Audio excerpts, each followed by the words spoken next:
Bonjour, je m'appelle Christopher Ted, j'accompagne les dirigeants, les professionnels libéraux et les particuliers dans la gestion de leur patrimoine. Aujourd'hui, je vais répondre aux questions les plus fréquemment posées sur la gestion de trésorerie.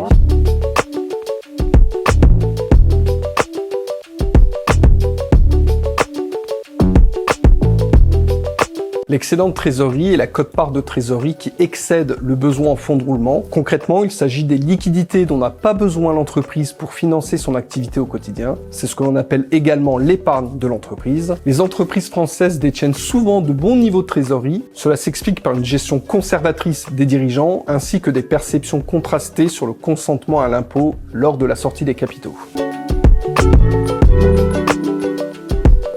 Une bonne gestion de son excédent de trésorerie peut générer du résultat supplémentaire pour l'entreprise, indépendamment de son activité. Il faut pour cela trouver le bon investissement ou les supports d'épargne les plus fructueux. Cela est encore plus vrai en période inflationniste, car la valeur de la trésorerie non investie ou mal investie s'affaiblit. Pour le court terme, les produits de taux, type dépôt à vue, compte à terme, sont les supports les plus adaptés. Cependant, les rendements de ces supports sont très bas et parfois négatifs après inflation, d'où l'intérêt pour le dirigeant d'anticiper et de se projeter en distinguant la trésorerie pérenne de son épargne, qui, elle, peut être investie sur des supports plus rémunérateurs.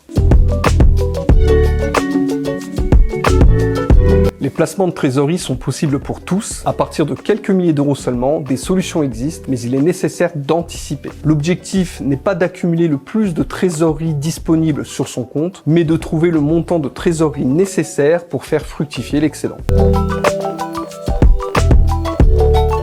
Pour mettre en place une stratégie et choisir le bon placement, il faut tout d'abord bien comprendre le fonctionnement de l'entreprise, ses besoins actuels et ses projets futurs, afin d'anticiper les dépenses exceptionnelles prévisibles. Il est également nécessaire de conserver une marge de sécurité supplémentaire pour l'imprévisible. Avec tous ces éléments, il est alors possible d'établir un cahier des charges précis. La stratégie devra tenir compte du niveau de disponibilité désiré. À ce moment-là se posera la question d'immobiliser tout ou partie des liquidités sur une durée prédéfinie. Ensuite, le profil investisseur du dirigeant est à prendre en compte. Même si en gestion de trésorerie, par définition, la prudence est de rigueur, il faudra tout de même identifier ses aversions, sa psychologie, ses connaissances et expériences en matière financière. Et enfin, il faudra prendre en compte un niveau de diversification suffisant pour augmenter la sécurité de ses placements.